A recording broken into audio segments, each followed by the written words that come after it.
کیا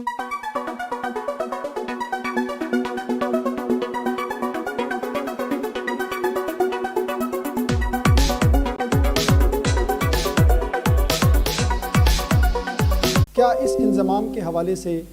قبائلی عوام کی رائے کو مد نظر رکھا گیا؟ کیا اس انضمام سے پاکستان کا دفاع مضبوط ہو سکتا ہے؟ کیا یہ انضمام آئینی ہے؟ یہ سوال ناظرین اس لیے بہت ضروری ہیں کیونکہ آج کل قبائلی عوام میں اس انضمام کو انضمام بالجبر کہا جا رہا ہے۔ ناظرین، اس مسئلے کے تناظر میں ہم نے قبائل تحفظ موومنٹ، جو کہ اسی انضمام کے خلاف ایک تحریک ہے، کے بانی اور صدر مفتی ابو سفیان محسود صاحب کو بحرین سے ویڈیو لائن پر زحمت دی ہے۔ آئیے ان سے جانتے ہیں کہ انضمام ان کو قبول کیوں نہیں، ان کے کیا خدشات ہیں، قبائل تحفظ موومنٹ کے پاس اس سے بہتر حل کیا ہو سکتا ہے۔ السلام علیکم ابو سفیان صاحب، کیا آپ مجھے سن پا رہے ہیں؟ وعلیکم السلام ورحمۃ اللہ وبرکاتہ۔ جی بالکل ادریس بھائی، آپ کو سن سکتا ہوں۔ بہت شکریہ پروگرام بیچ کی بات میں شرکت کرنے کے لیے۔ آپ کی طبیعت بھی ناساز تھی، میں بہت شکر گزار ہوں کہ آپ نے اس حوالے سے شرکت کی ہمارے پروگرام میں۔ سر، جیسا کہ میں نے پروگرام کے شروعات میں عرض کیا کہ یہ ایشو، یہ مسئلہ فاٹا کے انضمام کا کچھ ایم این ایز یا کچھ سینیٹرز کا نہیں ہے، بلکہ یہ 1.5 کروڑ قبائلی عوام کا ہے۔ میں آپ کو فالو کر رہا ہوں، آپ کو پڑھ چکا ہوں، آپ کو سن چکا ہوں، مجھے امید ہے اس پر آپ نے کافی کام کیا ہوگا۔ تو آپ سے سر میرا پہلا سوال یہ ہے، جیسا کہ ہم نے دیکھا قبائل کا انضمام ہوا خیبر پختونخوا میں، لوگوں نے بڑی خوشیاں منائیں، مٹھائیاں بانٹی،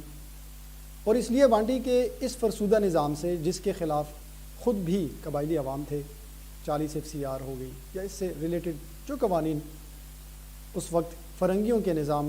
جو نافذ کیے گئے تھے قبائلی عوام کے اوپر، اس سے چھٹکارا ملا قبائلی عوام کو۔ لیکن اس کے برعکس آپ نے اس کے خلاف ایک تحریک بنا دی جس کے بعد میں آپ نے نام رکھا قبائل تحفظ موومنٹ۔ تو سر، آپ قبائل کے KPK میں انضمام پر کیوں نالا ہیں،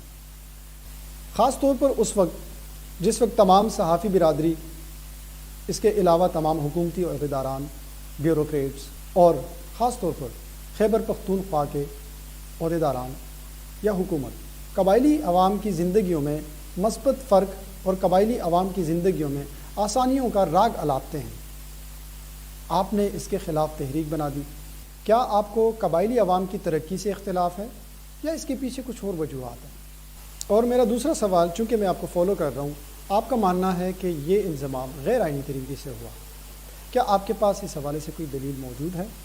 ابو سفیان صاحب، اوور ٹو یو۔ بسم اللہ الرحمن الرحیم، نحمدہ ونصلی ونسلم علی رسولہ الکریم۔ محترم ادریس خان افریدی صاحب، میں آپ کا نہایت مشکور ہوں۔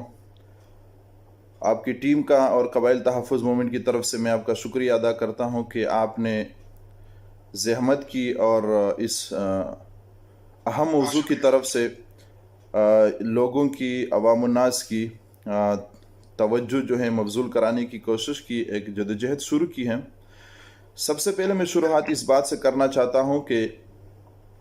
انضمام کیا ہے، اور آپ کے سوالات کے تناظر میں تمہید باندھنا چاہتا ہوں کہ اس کا پس منظر کیا ہے، اور ہماری جو یہ تحریک ہے قبائل تحفظ موومنٹ، یہ کیوں بنی اور یہ جھنڈے میں یہ سرخ کلر کیا ہیں، یہ کیا، یہ ذرا لازمی سمجھائیے گا۔ ہاں جی، تو اس حوالے سے میں تمام تر ناظرین و سامعین کا بھی شکریہ ادا کرتا ہوں۔ اس سے پہلے کہ قبائل تحفظ موومنٹ انضمام کی مخالفت کیوں کرتی ہیں اور انضمام ہے کیا بلا، وہ ایک کہاوت مشہور ہے کہ زلیخا جو ہیں وہ ختم ہو گئی، یہ معلوم نہ ہو سکی کہ وہ مرد ہیں یا عورت۔ اس طریقے سے ہمارے قبائلی علاقے میں انضمام کی لوگ رٹ لگائے جا رہے تھے کہ انضمام کیا ہے، لیکن قبائل تحفظ موومنٹ نے انضمام کے وہ شناخت، انضمام کا وہ بدنما چہرہ، انضمام کے وہ نقصانات، انضمام ایک ناسور، ان کی وضاحت یوں کی کہ فاٹا کی 1.5 کروڑ قبائل جو ہیں، اور فاٹا کے جغرافیہ کے حوالے سے کہ فاٹا جو ہے 27,200 مربع کلومیٹر پر محیط ایک سرزمین ہے، ایک پٹی ہے۔ یہاں کے لوگوں کا ایک نظام ہے، اور اس نظام کے تحت ہم یہاں چل رہے ہیں جس کو 40 FCR کہتے ہیں، جس کو لوگ فرسودہ نظام اور کالا قانون سے بھی جو ہے مشہور کیا ہوا ہے کہ وہ کالا قانون تھا، یہ ہے وہ ہیں۔ بہرحال انضمام ایک ناصور ہے۔ قبائل تحفظ موومنٹ اس ناصور کی لوگوں کے سامنے انہوں نے وضاحت کی کہ یہ ایک ایسا ناصور ہے کہ یہ انضمام جیسے فرسودہ نظام کے کہلانے والے جو کہتے ہیں کہ فرسودہ نظام ہے، اس سے بھی ابتر ہیں اور بدتر قسم کا ایک چیز ہے۔ 9/11 کے بعد اس خطے کو اس پٹی کو جنگ کا جو ہے ایک آماج گاہ بنایا اور یہ جو ہے ایک مورچہ گاہ بنایا کہ یہاں کے لوگوں کو دربدر کر کے، یہاں کے لوگوں کو تباہ و برباد کر کے، اس کو ان لوگوں کی مرہم پٹی کے بجائے یہاں پر ایک نظام لانچ کرنے کے لیے پالیسی کی گئی، جس کے اندر سرتاج عزیز نامی ایک شخص اور اس کے ساتھ ایک کمیٹی بنی تھی، وہ جس کا نام تھا کہ فاٹا کو مین سٹریمنگ میں داخل کرنے کے حوالے سے وہ کمیٹی تشکیل دی گئی۔ اور اس کمیٹی کے اندر اس کی جو سربراہ تھے وہ جس کا نام تھا سرتاج عزیز، جس کا تعلق فاٹا سے نہیں، انہوں نے کمیٹی تشکیل کر کے پورے فاٹا کے اندر وہ گمے اور چند ایسے مراد یافتہ لوگوں کو کٹا کرنے کی کوشش کی اور پھر ان کو 4 تجاویز پیش کر کے کہا کہ فاٹا الگ صوبہ، فاٹا جو ہے آزاد کونسل، فاٹا جو ہے جو FCR ہے اس کے اندر ترامیم کرتے ہوئے، اور اس کے بعد جو ہے انضمام کا 4 نمبر پہ جو ہے 4تھے نمبر پہ انضمام کا نام تھا۔ لیکن بدقسمتی سے سرتاج عزیز اور ان کے ساتھیوں نے، ان کی ٹیم نے دغابازی کر کے قبائل کے ساتھ غداری اور قبائل کو جو ہے اندھیر نگری میں دھکیلنے کے لیے انہوں نے انضمام پر لوگوں کو یہ باور کرایا کہ انضمام قبائلی عوام کا مسیحا ہے، انضمام کے ساتھ جو ہے قبائل کے نشوونما، قبائل جو ہیں فیسیلیٹیٹ ہو جائیں گے۔ تو ان 4 تجاویز کے پاداش میں صرف انہوں نے انضمام کی رٹ لگا کر کے انہوں نے چند ایسے عناصر جمع کر کے انہوں نے ایسے صحافی یا دیگر جو لوگوں کو کٹا کر کے چند ایسے برین واش قسم کے بچوں کو جو ہے ملا کر کے ان کو نام دیا کہ فاٹا کا مستقبل، فاٹا کو مین سٹریمنگ میں لانے کے لیے ان کے قبائل کے مداوا جو ہیں وہ انضمام میں ہے۔ لیکن ان اصلاحاتی بل کے حوالے سے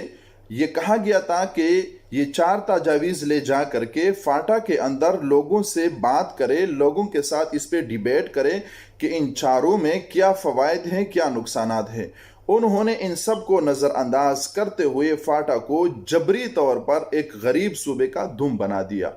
لہٰذا قبائل تحفظ موومنٹ نے اس کے سرتاج عزیز کی جو کمیٹی بنائی گئی تھی ان کے اوپر جو ہے تحفظات کا اظہار کیا اور قوم کے اندر آگاہی اور اویئرنیس کا جو ہے ایک سلسلہ شروع کیا کہ سرتاج عزیز اور ان کے ساتھیوں کا نہ فاٹا کے ساتھ تعلق ہے، نہ فاٹا کے رہنے والے ہیں، یہ سیٹل پاکستان سے آ کر کے فاٹا کے مستقبل کے حوالے سے انہوں نے فاٹا کو ایک اندھیر نگری میں ڈال دیا۔ اس حوالے سے یہ ایک لمبی چوڑی بحث ہے، مختصراً عرض کرنا چاہتا ہوں کہ انہوں نے راتوں رات اتوار کے دن رمضان مبارک کے مہینے میں حکومت کے آخری ایام میں انہوں نے پختونخوا کے جو ہیں صوبائی اسمبلی سے بل پاس کرا کر کے ان پہ سٹیمپ لگایا کہ فاٹا کے عوام کیا چاہتی ہیں، وہ پختونخوا کے ساتھ انضمام کرنا چاہتی ہیں۔ جب انہوں نے سٹیمپ کر کے اس کے بعد یہ بانگڑے ڈالے گئے، جشن منا دیے گئے، مٹھائیاں تقسیم ہو گئی کہ فاٹا کا ابھی جو ہے تکمیل پاکستان ہو گیا۔ اب وہ اتنے ناقابت اندیش تھے، وہ یہ نہیں سمجھتے تھے کہ فاٹا کا مستقبل ہم نے تباہ و برباد کر دیا۔ لہٰذا فاٹا جبری انضمام اور FCR جس کو فرسودہ نظام کہتے ہیں، اس کے درمیان میں اگر ہم یہ سوچ لے، یہ دیکھ لے کہ کیا 40 FCR جو ہمارا ایک جنگی معاہدہ ہمارے مشران نے فرنگی سامراج کے ساتھ کیا تھا، کیا وہ جنگی معاہدے کے اندر قبائل کو زیادہ نقصان تھا، یا اس موجودہ نظام میں جس کے 3 سال پورے ہونے کو ہیں جو دعوے اور وعدے کیے گئے تھے وہ کتنے % جو ہے کتنے فیصد اس پر عمل درآمد ہو گئی؟ 40 FCR کے اندر کیا تھا اور پھر IGR جو انہوں نے لاگو کر دیا اس میں کیا تھا، پھر اس کے بعد ہمارا جرگ نظام میں کیا تھا یا ان کے DRC میں کیا ہے، پھر جو ہے ہمارے جو فاٹا کا پرانا سٹیٹس تھا اس کے اندر کیسے جو ہیں قبائل رہتے تھے اور کس طریقے سے زندگی بسر کرتے تھے اور ان کے جرگے اور ان کے مسائل کس طریقے سے حل ہوتے تھے، اب جو ہیں پشاور ہائی کورٹ ان کے مسائل کیسے حل کرتے ہیں۔ اس سے پہلے جو ہے ہمارا سپریم کورٹ آف پاکستان کے ساتھ جو ہم ریلیٹڈ تھے، ہمارے مسائل کیسے حل ہوتے تھے، آج جو پشاور ہائی کورٹ کے ساتھ ہم کو جو ہے باندھ لیے، جکڑ لیے، ہمارے مسائل کہاں تک پہنچ گئے۔ اس سے پہلے جو ایف سی آر کی صورت میں ہمارے اندر کرائم کتنے تھے، آج کرائم 9/11 کے بعد اور پھر موجودہ 3 سالوں کے اندر کرائم کتنے ہو گئے۔ اور اس تناظر میں اگر ہم دیکھیں، اس سے پہلے مسائل زیادہ تھے کہ آج مسائل زیادہ ہے، ان سب کا ہم اگر کمپیریزن کریں تو معلوم ہوتا ہے کہ انضمام ایک کالا قانون ہے، انضمام ایک بدتر قانون ہے، انضمام جبری قانون ہے۔ جبری طور پر قبائل کے سٹیٹس کو پیمال کرتے ہوئے ریاست ہندوستان کے لیے راہ ہموار کر کے کشمیر کا جو 70 سالہ جو ہماری اقوام متحدہ جنیوا کے اندر یا بین الاقوامی سطح پر ہماری جو کمٹمنٹ ہوئی تھی، اور کشمیر کا جو مسئلہ تھا، کشمیر بنے گا پاکستان کا جو نعرہ تھا، انہی جبری انضمام 25ویں آئینی ترمیم نے ہمارے جو ہیں ہاتھ باندھ کر کے ریاست ہندوستان جو ہے انہوں نے ایک قبضہ کیا، کشمیر کا ہمارے ہاتھ سے نکل گئی۔ تو اس تناظر میں ان کے اتنی خامیاں ہیں، اگر میں بیان کروں تو پورے جو ہیں میں کہتا ہوں کہ کئی گھنٹے اس پہ لگ سکتے ہیں، وہ ان کی خامیاں ختم نہیں ہو سکتی۔ تو اس حوالے سے کہنا چاہ رہا تھا کہ قبائل تحفظ موومنٹ کی ضرورت یوں محسوس ہوئی کہ ہم قبائل میں جا کر کے، قبائل کے ذہن میں ڈال کر کے کہ آپ کا جو سٹیٹس ہے، جو آزاد کشمیر کا سٹیٹس، یا اس طریقے سے ایک جغرافی کی جو سٹیٹس ہے کہ ہم نے 47-48 میں پاکستان کو ہم نے تسلیم کیا، کن بنیاد اور کن اساس پر ہم نے اس کو مانا تھا، اسلامی ریاست تسلیم کیا تھا، اس کے بعد ہماری اس الحاق کا کیا غلط معنی لے کر کے 1973 کے آئین کو بھی پامال کیا، آرٹیکل 6 کو بھی پامال کیا اور آرٹیکل 247 کو بھی پامال کیا، اور اس کے ساتھ ہم نے اپنے خود مختاری سے، ہم نے اپنے معدنیات اور وسائل سے ہاتھ دھو کر کے، ہاتھ درے کے درے ہمارے جو ہیں ایسے ہی ہم رہ گئے۔ جی آواز آ رہی ہے میری؟ جی، آپ کی آواز آ رہی ہے۔ اچھا، اس حوالے سے آپ جب بات کر رہے تھے، میں سوچ رہا تھا کہ جو اس وقت کے حکومت کے پرائم منسٹر، جو ہمارے پاکستان کے پرائم منسٹر ہیں، اور اس وقت کی پارٹی کے جو چیئرمین ہیں پی ٹی آئی کے، پاکستان تحریک انصاف کے، عمران خان صاحب، ان کی بڑی قربت رہی ہے قبائلی علاقوں کے ساتھ۔ وہ بہت کچھ جانتے ہیں، میرے خیال میں مجھ سے زیادہ جانتے ہیں وہ قبائلی علاقوں کے بارے میں۔ تو اس حوالے سے کیا آپ لوگوں کی ان سے کوئی بحث مباحثہ ہوا ہو، یا آپ لوگوں نے ان تک اپروچ کیا ہو؟ کیونکہ پاکستان تحریک انصاف تو جہاں تک ہم جانتے ہیں، سب سے پہلی بات تو یہ کہ وہ زیادہ صوبوں کی حمایتی ایک پارٹی ہے، جہاں پر ساؤتھ پنجاب کی بات آتی ہے، جہاں پر بلتستان کی بات آتی ہے، تو میرے خیال میں وہ بڑا پازیٹیو اور بڑا اچھا کردار ادا کر رہے ہوتے ہیں۔ تو اس حوالے سے قبائل کے لیے آپ نے کیا اپنی آواز اٹھانے کی کوشش کی عمران خان صاحب تک، یا ان کے عہدیداران، یا ان کے جو بھی کیبنٹ تک، کیا آپ نے اپروچ کرنے کی کوشش کی اس حوالے سے؟ اچھا، اس سے پہلے، پروگرام سے پہلے میں دیکھ رہا تھا سپریم کورٹ کے جو کیس کے حوالے سے ہیں، جو کیس آپ لوگوں نے کیا ہوا ہے قبائلی انضمام کے بارے میں، تو سپریم کورٹ کے جو ریمارکس ہیں وہ بڑے انٹرسٹنگ مجھے لگے۔ عمر عطا بندیال صاحب، چیف جسٹس آف پاکستان، نے اس کیس کے ریمارکس میں فرمایا کہ آپ بڑی دلچسپ نوعیت کا کیس لے کر آئے ہیں، 247 آرٹیکل 6 کی خلاف ورزی تو نہیں ہو سکتی۔ اصل میں آپ نے شروع میں بات کی ادریس بھائی کہ عمران خان جو پرائم منسٹر ہیں، اس کے قربت رہی ہیں قبائل کے ساتھ، جو ہے ان کے اچھے مراسم ہیں، اس حوالے سے ان قرابت اور ان کی جو ہے محبت کا یہ صلہ ہمیں ملا کہ پچھلے نواز شریف کی حکومت میں یہ ہمیشہ جو ہے دھرنے اور ان کی مخالفت میں تھے، اور یہاں تک کہ قومی اسمبلی سے ان کے جو نمائندے تھے انہوں نے استعفے بھی پیش کیے، اور پھر جو ہے وہ پورے اسی ٹرم میں انہوں نے ایک ہی اجلاس میں انہوں نے کوئی شرکت نہیں کی۔ لیکن بدقسمتی سمجھے یا ہمارے ساتھ اس کی قرابت داری ہے یا ان کی محبت کا ہم اس کو جو ہے صلہ سمجھے کہ وہ اس دن گئے جب مئی کا مہینہ تھا اور 2018 میں نواز شریف کی حکومت ختم ہونے کو تھی۔ یہ بندہ جو ہے پارلیمنٹ جا کر کے اسی دن حاضری لگائی اور انہوں نے کہا کہ فاٹا کا انضمام ملک کے وسیع تر مفاد کے لیے ضروری ہے، اپنے لوگوں کو، اپنے جو ہے ان کے جو ایم این ایز تھے ان کو سب کو لا کر کے انہوں نے یہ انگوٹھا لگایا اس بات پر کہ ہم اس مرجر کے حامی ہیں۔ نمبر ایک. دوسری بات یہ ہے کہ پھر جو ہے جب انہوں نے یہ قومی اسمبلی سینٹ اور پھر اس کے بعد جا کر کے صوبائی حکومت تو ان کے پاس تھی, اب بھی ان کے پاس ہے, تو صوبائی اسمبلی میں جو ان کے ایم پی ایس تھے ان سب کو جو ہے ٹیلی فون کال کر کے سب کو بلائیں, اور اتوار کی دن جو ہے انہوں نے صوبائی اسمبلی کا ہم نے گھیراؤ کیا تھا. اسی کے اندر پتہ نہیں کن راستوں سے انہوں نے اپنے ایم پی ایس کو داخل کر کے وہاں سے بھی اسٹیپ کرایا. تو اس سے اگر ہم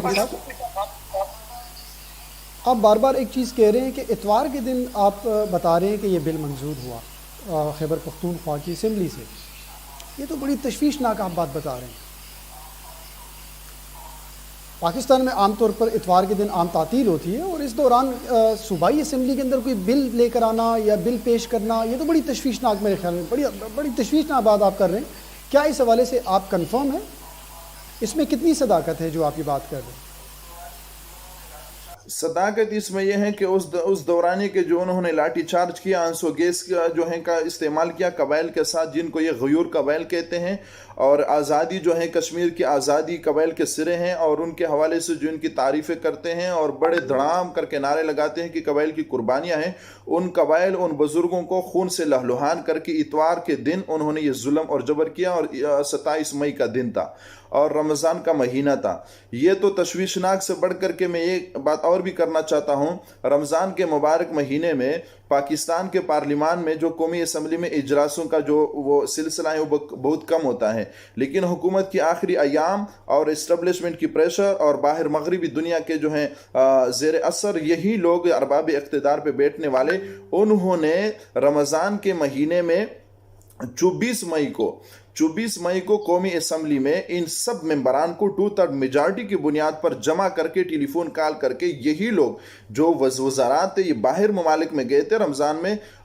ہم تو یہ نہیں کہہ سکتے کہ روزے نہیں رکھتے, لیکن پاکستان سے وہ باہر جا کر کے باہر سے آ کر کے اسی دن انہوں نے شرکت کی, اور پورے 2/3 میجارٹی جو 2/3 اکثریت سے انہوں نے بل پاس کرائی. میں سب سے پہلے یہ کہنا چاہتا ہوں کہ 2/3 میجارٹی کس چیز کے لیے انہوں نے جو اتنے لوگوں کو جمع کرے, کیا پارلیمان کو یہ اصولاً دستوراً آئین پاکستان کی طرف سے کیا قومی اسمبلی کو, پارلیمان کو یا سینٹ کو یہ اختیار حاصل ہے کہ آپ ایک جغرافی کے سٹیٹس کو بدلنے کے لیے قبائل اور وہاں کے لوگوں, وہاں کے باسی, وہاں کے سٹیک ہولڈر سے رائے لیے بغیر جو ہیں پارلیمان اس پہ چڑھائی کرے یا سینٹ اس پہ چڑھائی کرے, اور پھر اس کے بعد اس ڈاکومنٹس کو پیش کر کے صوبائی اسمبلی میں بھیج دے اور صوبائی اسمبلی سے ان کو جو ہے نا اسٹیمپ کرائے. سب سے بڑی بات تو یہ ہے کہ رمضان کے مہینے میں یہ چھٹیوں پر تھے, سب کہاں سے آئے اور کن طاقتوں نے ان کو یہاں تک پہنچائے کہ انہوں نے وہاں قومی اسمبلی میں اور سینٹ سے یہ بل پاس کرائے. ایک دوسری بات یہ ہے کہ 1973 کے آئین کو کیسے پامال کر دیا, 25ویں آئینی جو امینڈمنٹ کی انہوں نے, یہ کس کے اشارے پر کری, اور کیا جو ہے سپریم کورٹ آف پاکستان میں جو ہمارا بھی کیس چل رہا ہے 2 سماعت ہوئی, جو بندیال صاحب کا آپ نے نام لیا, انہوں نے کہا کہ یہ بہت دلچسپ کیس ہے. انہوں نے ان ایم این ایز اور ان لوگوں کو جو ہے نوٹس جاری کیا تھا کہ آپ آئیں, کیا ہمارے ایم این اے اور جو ایم پی اے تو ہمارے نہیں ہے, کیا ہمارے پارلیمنٹرین جو فاٹا سے ریلیٹڈ ہیں, وہاں سے جو جس کے تعلق ہے, کیا وہ ہم نے ووٹ اس بنیاد پر شاہ گل اور ان کمپنی کو دیا تھا کہ آپ پارلیمان جا کر کے ہمارے اس قوم کے رائے آپ لے جائیں, یا کیا ہم نے اس ووٹ کے بنیاد پر صرف اور صرف وہ ایک ایم این اے کے حیثیت سے وہاں گئے تھے؟ اس نے تو ہمیں اعتماد میں نہیں لیا تھا, اس نے تو ہمیں اس اعتماد میں نہیں لیا تھا کہ ہم وہاں جا کر کے یا تو صوبہ دیں گے یا ضم کریں گے یا پرانے سٹیٹس پہ جو ہیں ترامیم کریں گے یا آزاد کونسل دیں گے. انہوں نے ان پارلیمنٹرین کی رائے کو تقویت دینے کے لیے اور ان کو قوم کے نمائندے سمجھ کر کے قبائل کے اوپر یلغار کیا. کیا اگر آئین کے روح سے, اصول اور دستور پاکستان کے روح سے یہ جائز ہیں, تو پھر کیا ہماری سٹیٹس جو ہیں اس سے پہلے پاکستان کے ساتھ سندھ, یہ جو پاکستان کے جو سرائکی بیلٹ ہیں, جنوبی پنجاب ہے, ہزارہ کے لوگ ہیں, کیا ہمارا سٹیٹس اسی طرح ہے جن کے لیے 2/3 میجارٹی کی ضرورت ہے, یا ہم ایک جداگانہ حیثیت رکھتے تھے جس کے ہمارے اپنا ایک کوٹا تھا, جس کے اندر ہمارے اپنے ایم این اے اور سینیٹر تھے, لیکن وہ لوگ جنہوں نے راتوں رات یہ ظلم کیا, آج وہ سینٹ کی الیکشن آنے والی ہے, سینٹ میں وہ کہاں سے جائیں گے اور کن راستوں سے جائیں گے؟ جو ہمارے سینیٹر تھے ختم ہو گئے, ایم پی ایس کے لالچ دے کر کے وہ وہاں جو ہے صوبائی اسمبلی میں بیٹھ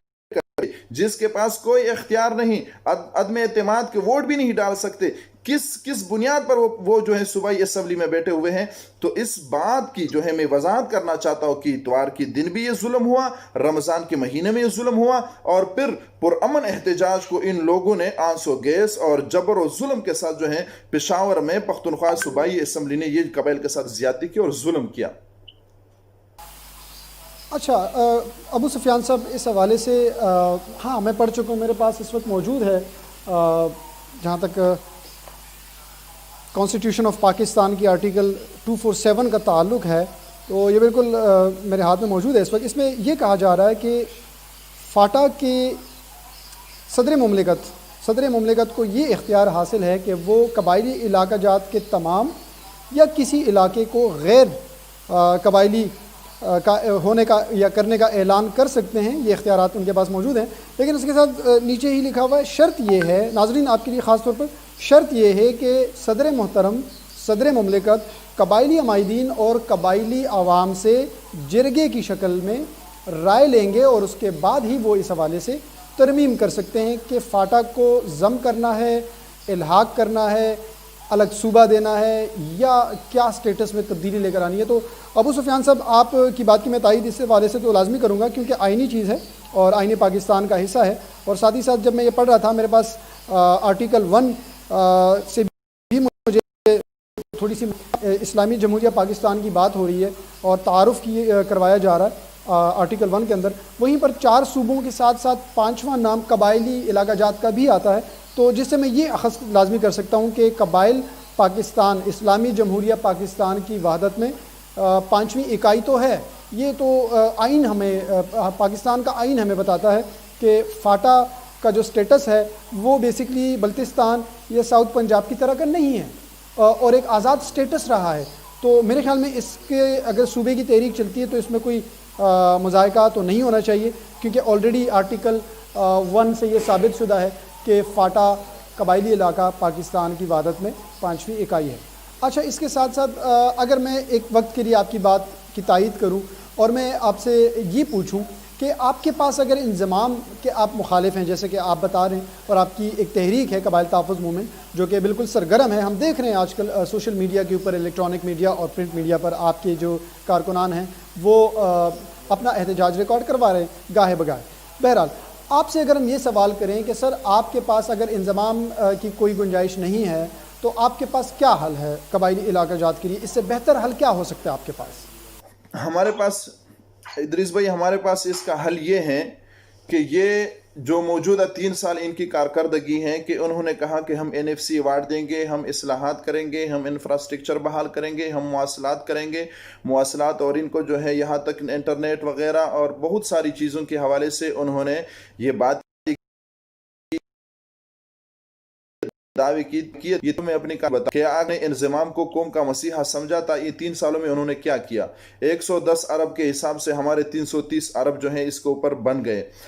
وہ کہاں تک انہوں نے پہنچائے, کون سے فیس میں چل رہے ہیں. اور پھر اس کے علاوہ فاٹا کے اندر انہوں نے کہا کہ دہشت گردی ختم ہو گئی, مین سٹریمنگ میں ہم نے لایا نیشنل ایکشن پلان کے حوالے سے, کیا دہشت گردی کم ہو گئی کہ نہیں. اور انہوں نے کہا کہ ہمارے جو لیویز اور خسادار تھے انہوں نے کہا کہ ان کو ہم کنورٹ کریں گے اس میں پولیس میں, پختونخوا کی پولیس میں. کیا کہاں تک اصلاحات ہوئی, ان کو کہاں تک اسلحہ دیا, کہاں تک ان کو جو ہے ان کو فیسیلیٹیٹ کیا. اس کے علاوہ انہوں نے اداروں کی بات کی اور میڈیا کی رسائی کی بات کی, اور وہ میڈیا کے لوگوں کے اپنے نام بھی لیے کہ سلیم صافی اینڈ کمپنی اور بہت سارے جو غداران قوم اور ملت تھے وہ کہاں تک کہ ان کی رسائی ہوئی. کیا وہاں وزیرستان کے اندر اور دیگر جو ہیں قبائلی علاقہ جات میں نامعلوم لوگ مرے جا رہے ہیں, کہاں تک FIR کن نامعلوم کے اوپر کاٹی گئی ہیں یا معلوم کے اوپر ہے. اور اس کے علاوہ جو ہے انہوں نے جو وعدے کیے تھے میڈیا کی رسائی کے حوالے سے اور پھر اس کے IDP کے حوالے سے کہ جو IDPs ہیں وہ وہاں اپنے علاقوں پر بسانے کے لیے جو ہیں ہم انتظامات کریں گے. کیا ابھی تک جو ہیں قبائل خیموں کے اندر نہیں پڑے ہوئے ہیں؟ کیا اس حوالے سے سروے کے حوالے سے انہوں نے کہا کہ ان کے گھروں کی تعمیرات ہم کریں گے, 4-4 لاکھ روپے دیں گے, ایک باتھ روم بھی نہیں بن سکتی. تو اس حوالے سے انہوں نے 3 سالوں میں کیا کیا؟ اور ان سے ذرا 20 سوالات ہیں, ہزاروں سوالات ہیں, ہزاروں مسائل ہیں, ان کا حل کوئی ان کے پاس نہیں. ان کا آسان حل یہ ہے کہ 25ویں آئینی ترمیم انہوں نے کیا, ابھی آ کر کے 26ویں آئینی امینڈمنٹ کر کے